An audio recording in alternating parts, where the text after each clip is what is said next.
Vous écoutez le Sunday Show sur les ondes de CKRL. On parle maintenant de bande dessinée. À Québec, c'est un univers bouillonnant avec maintenant la maison de la BD. Il se passe plein de choses. Et Nick Caffeux, une maison d'édition basée ici, fait depuis déjà un petit moment une bande dessinée qui s'appelle La Flopée et ça s'adresse à un public mature. Et cette fois-ci, depuis 2 tomes, il y a une édition Les Flots qui s'adresse aux jeunes et on va en parler avec Jonathan Richard qui est avec nous en studio. Alma, Charlotte, Milan, toujours derrière les micros avec en main des tomes de La Flopée, le 1 et le 2. On le découvre en même temps qu'on vous le fait découvrir. Bonjour, bonsoir, Jonathan. Bonjour, bonsoir. Merci d'avoir accepté notre invitation en ce beau dimanche qui finit par être ensoleillé. Vraiment, oui. Je vais lancer la balle à Charlotte, Milan, Alma. Si vous avez envie de poser des questions pour découvrir qui sont les artistes derrière ces petits comment on sait, ouais, c'est ça. C'est une bonne question parce qu'on a de la misère, même nous, à le nommer. Tu sais, c'est pas une revue typique fanzine, comme on le voit. Non? Puis oui, c'est un peu à la limite du fanzine parce que c'est un peu un collectif de justement de styles. C'est vraiment une mosaïque de plein de styles d'artistes différents. Fait puis c'est aussi comment dire, ça sort un périodique. Ça va sortir à chaque 6 mois. Fait que c'est un peu vraiment formule revue, BD, jeu, comme on pourrait avoir un Picsou ou un Spirou, je veux dire, tu sais, justement, on a des BD, des jeux, puis ça va sortir à chaque 6 mois. Fait qu'on pourrait appeler ça une petite revue jeunesse. C'est correct de dire ça. Ou une bande dessinée, justement, BD, jeu, livre-jeu. C'est comme ça qu'on l'appelle. Un petit format super à glisser dans le sac ou dans le petit la petite pochette arrière des sièges de la voiture. Exactement. Ouais. Charlotte, hein?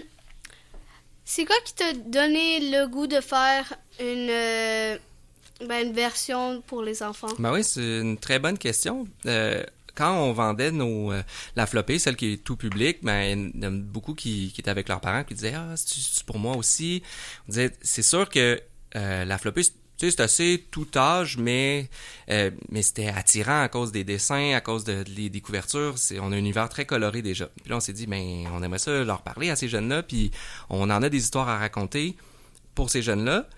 Puis aussi, on a une flopée d'artistes qui ont envie de lâcher leur fou, puis de s'amuser, puis y embarquent. Tu sais, quand j'ai fait l'appel à projet, quand on a fait l'appel à projet, on est 3 dans les cafés, là. Je suis pas aussi le seul qui a eu cette idée-là. Il y a Géraldine qui était vraiment qui est une très grosse partie de l'idéation de Les Flots. Puis il y a François aussi qui est là, qui m'aide beaucoup avec la direction artistique du projet. On s'est dit que on avait envie de justement lâcher notre fou puis de parler à ces jeunes-là. Surtout que nous aussi, on en a des jeunes exactement de vos âges, puis c'est les premiers à tester justement les numéros, même avant qu'ils soient imprimés. Donc c'est approuvé là, par le public cible. Ouais, exactement. Ils ont mis leur sceau d'approbation. Alma? Comment est-ce que vous choisissez les artistes? Ah ouais, une autre très bonne question. Wow.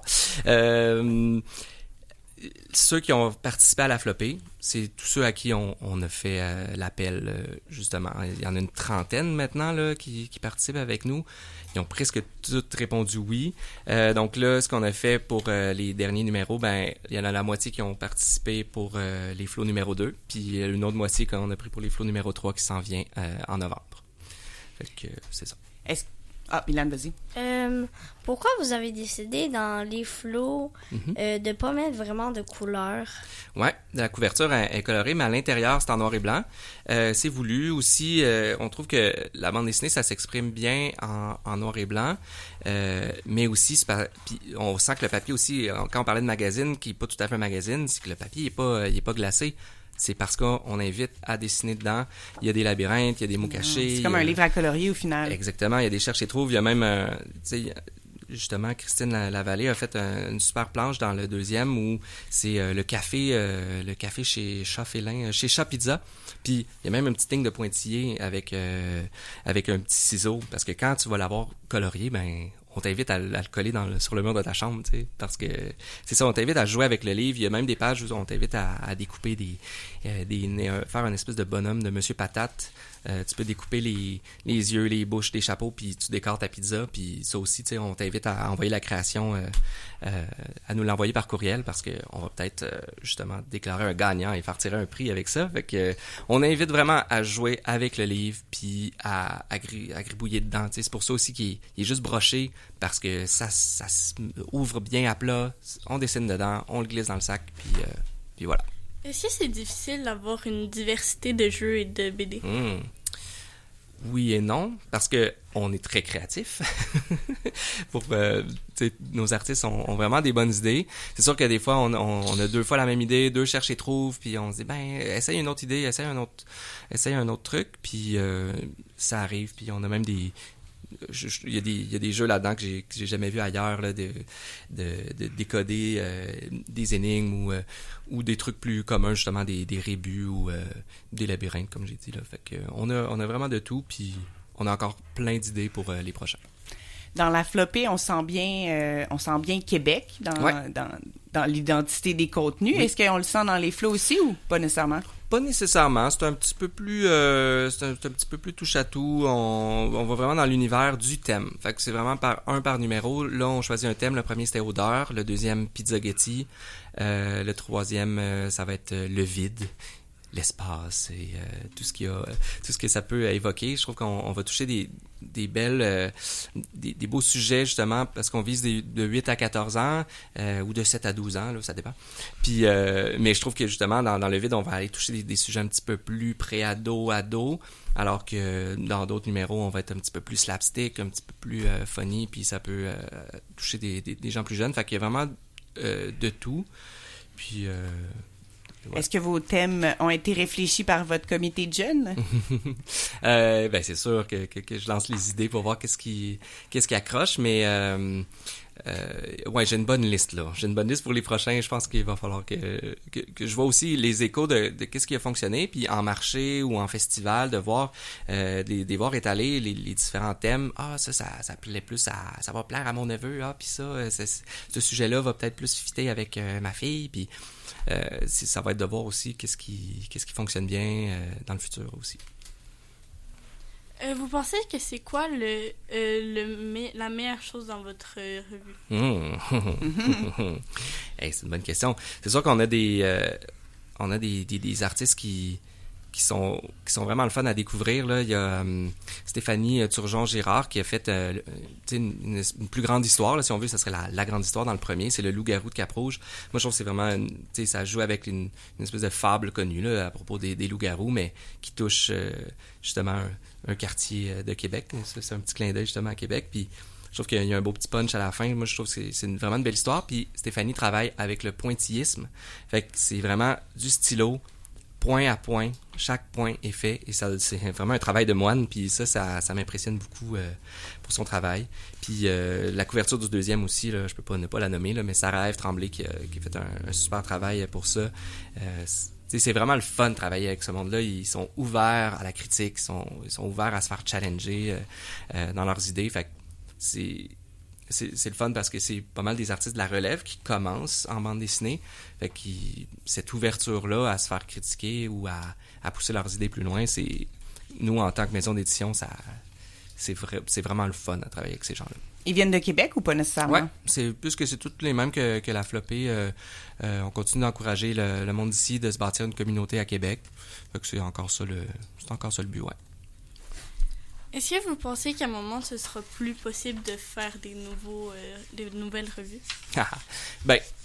Encore une très bonne question, mais je pense que la créativité, ça peut être infini, là. Ça, y a pas de doute là-dessus. C'est plus de voir si on est capable de rencontrer notre public, si le projet, on sent que on a mal visé ou que c'est pas le bon format ou que c'est pas la bonne chose de le faire 2 fois par année, on va réviser, on va peut-être faire autre chose, pour les jeunes. Mais c'est sûr que nous, on va être actifs dans ce monde-là, à la Maison de la BD. Géraldine offre beaucoup des ateliers, fait c'est sûr que pour nous, c'est un public qu'on adore, puis la bande dessinée, c'est assez synonyme aussi avec la jeunesse. Mais si c'est pas les flots, si c'est pas dans ce format-là, ça sera autre chose. Mais pour l'instant, on veut continuer, puis avoir ce rythme-là là, deux fois par année. Et les 2 premiers tomes, on peut les trouver en librairie indépendante ici à Québec. Oui, c'est ça. On peut aller voir sur les libraires ou sur notre site web nicafeu.ca. Ça serait quoi ton thème préféré à faire pour ces livres? Ouais, j'ai pas ma liste là devant moi, mais j'avais des idées comme, tu sais, juste bulle. Parce qu'évidemment, la bulle, ça peut être le phylactère là, de la bulle du personnage qui parle, mais aussi juste j'adore l'imagerie des bulles qui flottent en été. Pour moi, ça, c'est vraiment un sujet que j'aime beaucoup. Sinon, ça me vient pas les autres, mais j'avais des idées vraiment saugrenues là, que peut-être que je mettrais pas en place parce que je pense que c'est vraiment trop pété, mais j'en ai plein, là. Alors, les flots en librairie un peu partout en province ou juste à Québec? On est distribué dans toute la francophonie au Canada, si je ne m'abuse, parce qu'avec notre distributeur d'Immédiat, ben, on est vraiment dans le réseau des distributions de distribution. Fait que c'est ça, on peut chercher, je pense que sur les libraires, c'est une bonne porte d'entrée là, pour nous trouver. Sinon, les grandes chaînes aussi, mais on préfère encourager les indépendants, c'est sûr. Et pour l'événement de lancement qui s'en vient, tu veux nous en dire un mot? C'est dans une semaine pile, c'est dimanche prochain, le 14 juin, à 14h, à la Maison de la BD. Vous êtes invités, les amis, si ça vous tente, à la Maison de la BD, justement, beau temps, mauvais temps, on est vraiment bien reçus. C'est vraiment un beau lieu, là, même quand on est tanné là, de la petite zone de lancement, on peut aller se promener puis aller découvrir les expos qu'il y a autour. Sinon, ben, des activités surprises qu'on prépare, évidemment. J'aimerais beaucoup faire des bricolages en macaroni là, ça c'est il faut ramener ça là, je pense que ça se fait plus tant que ça, mais moi je pense qu'il faut ramener ça. Des fanzines avec du macaroni. Pourquoi pas? Bon, ça va être un peu épais là, pour traîner, mais ça des collations, des surprises, puis le plus d'auteurs possible. C'est sûr, des collectifs, c'est dur de ramener les 10 BDistes en même temps, mais et c'est sûr qu'il va y en avoir plein, puis pour les dédicacer, puis s'amuser avec le livre, puis avec la BD. Et la plupart des artistes qu'on retrouve dans les 2 tomes, j'imagine, sont présents sur les réseaux sociaux. Oui. On peut découvrir leur univers, puis c'est une belle porte d'entrée pour eux de se faire découvrir. Oui, ils gagnent vraiment tous et chacune et chacun à se faire découvrir. Là. Ils ont souvent des belles carrières qui commencent, puis vraiment beaucoup de talent là, derrière ça. Fait que je vous invite vraiment à les suivre et à nous suivre parce que on les repartage, on les republie. C'est vraiment notre but là, de se bâtir cette communauté-là à Québec.